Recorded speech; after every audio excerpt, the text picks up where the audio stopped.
Donde surge la noticia, nos demos variedad, la propuesta de las tardes.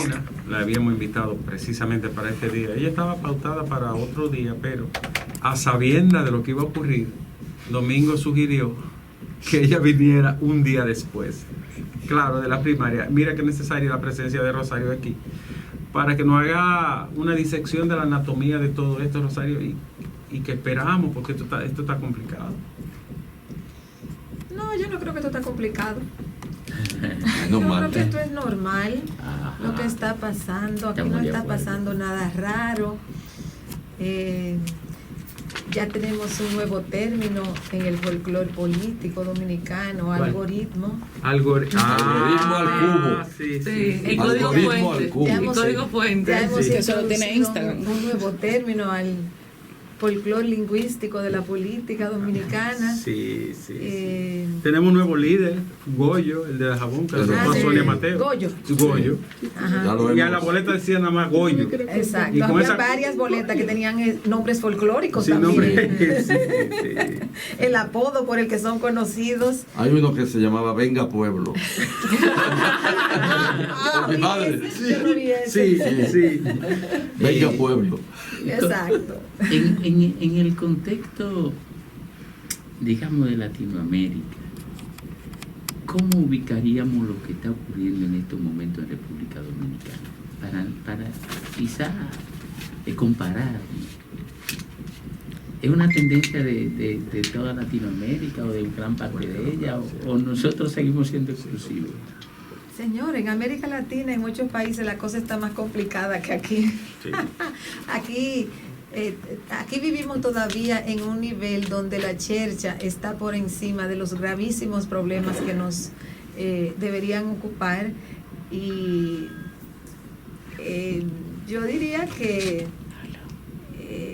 si las elecciones se hubiesen hecho con papeletas tradicionales, con boletas de papeles, no hubiéramos tenido el término algoritmo ahora, sino que hubiese Los sido, palitos.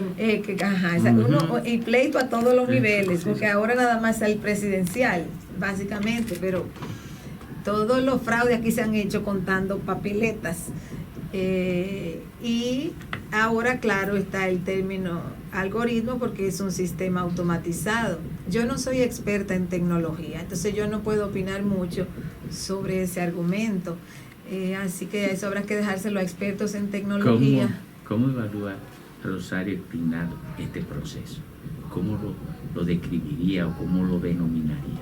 Bueno, en el caso del PLD es una batalla más dentro de una guerra que no termina porque esa batalla se da entre dos figuras que han estado luchando ya por años por el control del partido y de lo que deriva del partido. Entonces tenemos a Danilo Medina por un lado, a Leonel Fernández por el otro. En unos inicios ellos estaban juntos, lucharon juntos, se apoyaron, pero llegó un punto, como le ocurre a todos los partidos dominicanos, que tarde o temprano, si surge un segundo, hay otros que se quedan con uno solo, como es el caso de Balaguer. Pero si surgen dos, entonces viene el pleito entre dos. Recordemos el PRD, que aunque Peña Gómez era su gran líder, Antonio Guzmán y Salvador Jorge Blanco pelearon. Jorge Blanco y Magluta pelearon. Incluso Magluta y Peña Gómez, enfrentarse a Peña Gómez era algo difícil. Sí. Y aquel personaje, Magluta, sin mayor ascendencia en la política dominicana, tuvo la osadía también de enfrentarse a Peña Gómez. Entonces, vivimos constantemente en ese proceso. Tuvimos un periodo donde el PLD estaba bien unificado, funcionaba su comité político, ¡ay, qué maravilla! El único partido que logró dar el paso del caudillismo tradicional de Juan Bosch a mecanismos modernos de dirección, bla, bla, bla, bla. Ya eso se acabó. ¿Qué usted cree que va a pasar a partir de ahora con el PLD? Si se queda así como uno probablemente, bueno, yo creo que se va a quedar así. Aquí no hay precedentes de que se revierta. No. Si se queda así, ¿qué va a pasar con Leonel Fernández y con el PLD? Sí. Bueno, mira, cuando dice si se queda así, es como que se está asumiendo que el resultado fue un fraude, es producto de un fraude, y eso está por demostrarse. Y si hubiera sido Leonel Fernández el que queda con 1.43 por encima, hubiese sido fraude. O sea, pónganse a pensar. O sea, si Leonel Fernández gana, porque es que ya las encuestas serias estaban dando un empate entre ellos dos. No es que de repente uno tenía 70-30 y de repente se produce lo contrario.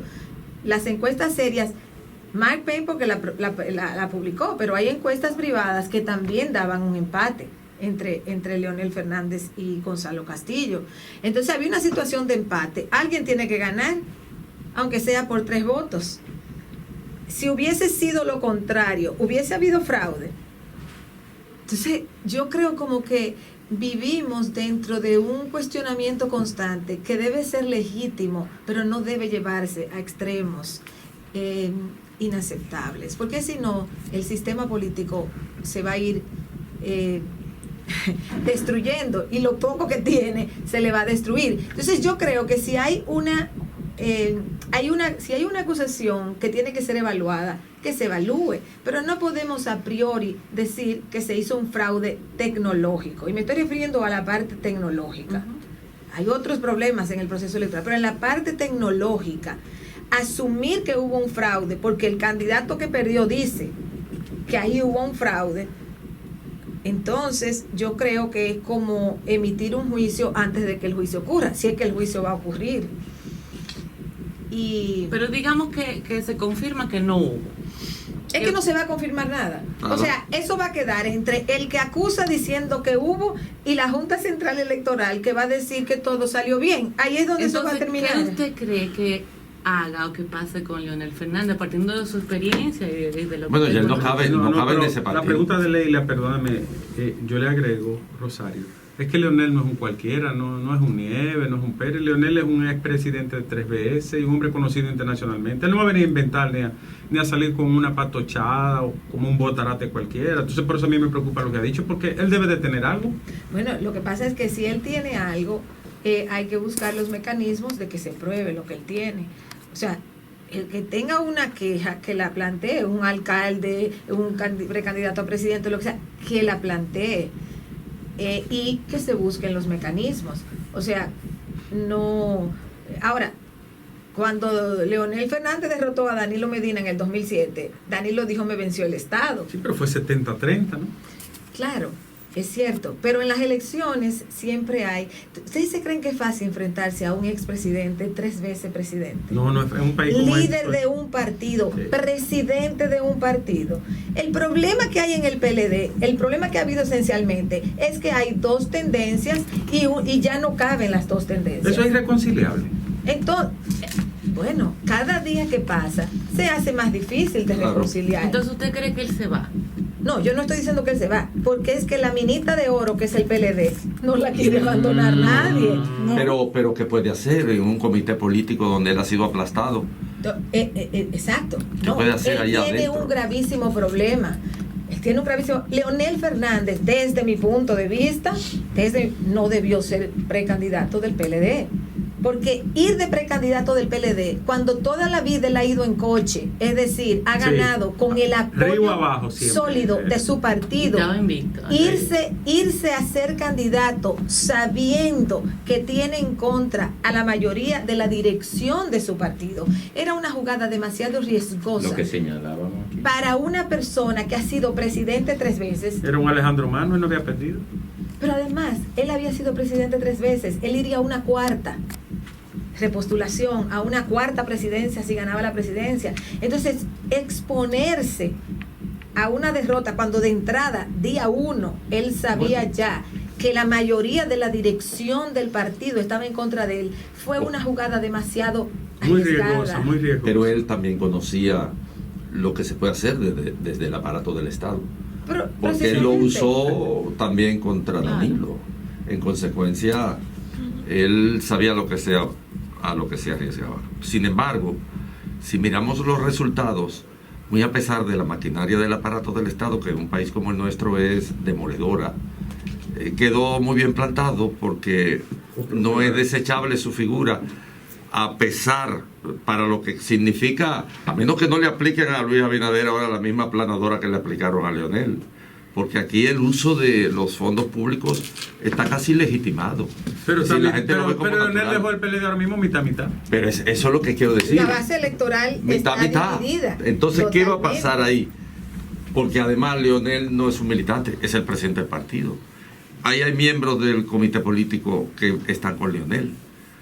El PLD tiene circunstancias particulares. El PLD está en un tranque. Un tranque el PLD terrible. está en un tranque porque hay dos facciones enfrentadas con proyectos diferentes y una no ha podido noquear totalmente a la otra. Entonces, la facción de Leonel Fernández está debilitada, indiscutiblemente. O sea, está debilitada. Pero no tiene es fuerza. pero no es que su fuerza se desapareció. No es que su fuerza desapareció.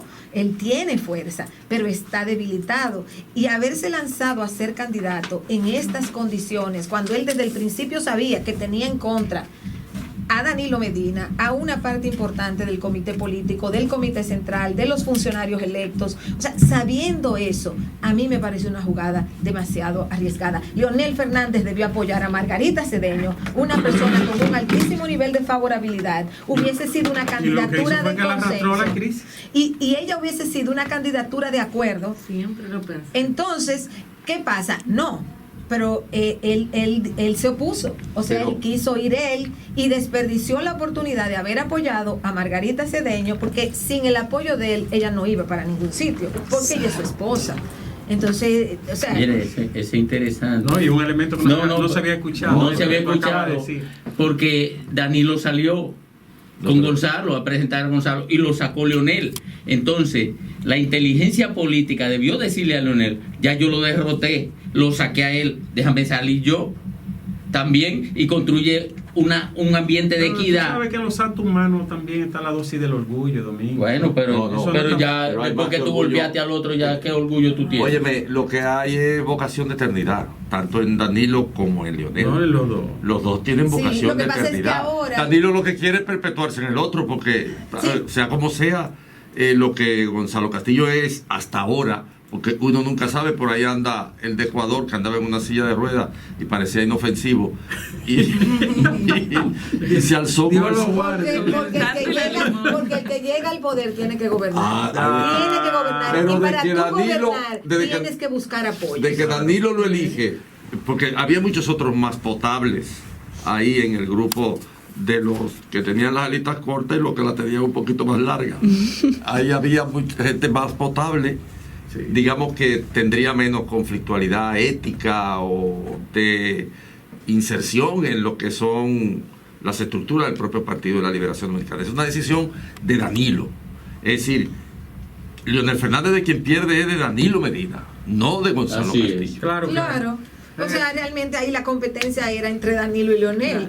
Ahora, Danilo está imposibilitado de presentarse, tiene que escoger a alguien.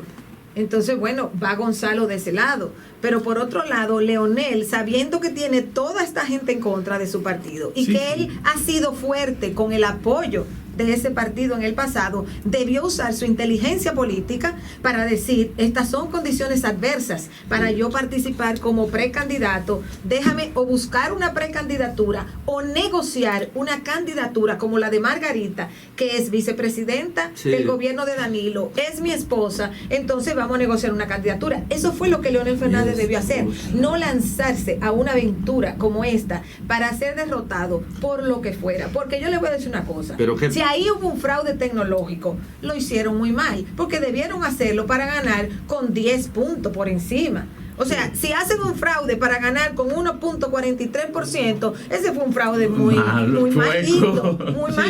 O sea, realmente, si ahí iban a hacer un fraude, o si hicieron un fraude, tenían que haberlo hecho para una diferencia de votación de 10%. Entonces ahí no hay tanto debate. Entonces yo realmente, cuando oigo toda la discusión que hay, digo, pero aún si es verdad que usaron un algoritmo para hacer un fraude, pues debieron haberlo hecho entonces con más diferencia, porque para que usted hace un fraude si es para 1.43% de diferencia.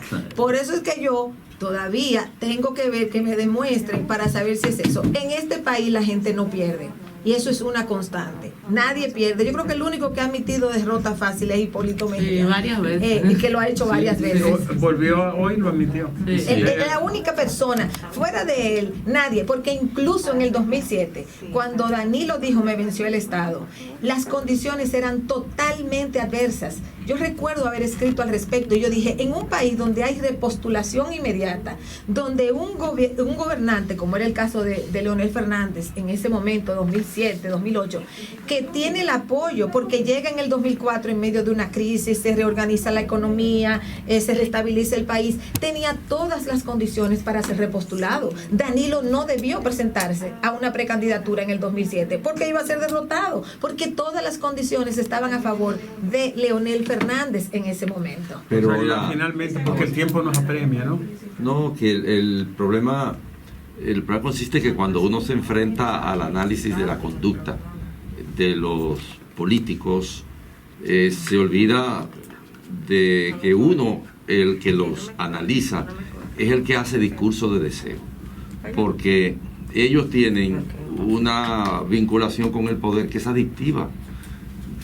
¿Cómo tú le vas a pedir a Leonel Fernández que, viendo una brecha, porque él la tenía, y que no tenía impedimento legal, porque Danilo sí lo tenía, que se lance a la búsqueda del poder? Un hombre cuya naturaleza es el poder. Balaguer. Pero es que aquí hay que terminar con eso. Pero yo Para que aquí se pueda establecer un sistema realmente más democrático, los líderes políticos tienen que saber no son alternativos, que no son eternos. Pero eso se aplica a todos. No vivimos en los años 70, no estamos en la época de Balaguer. Rosario, gracias por estos minutos. Es el rumbo de la tarde.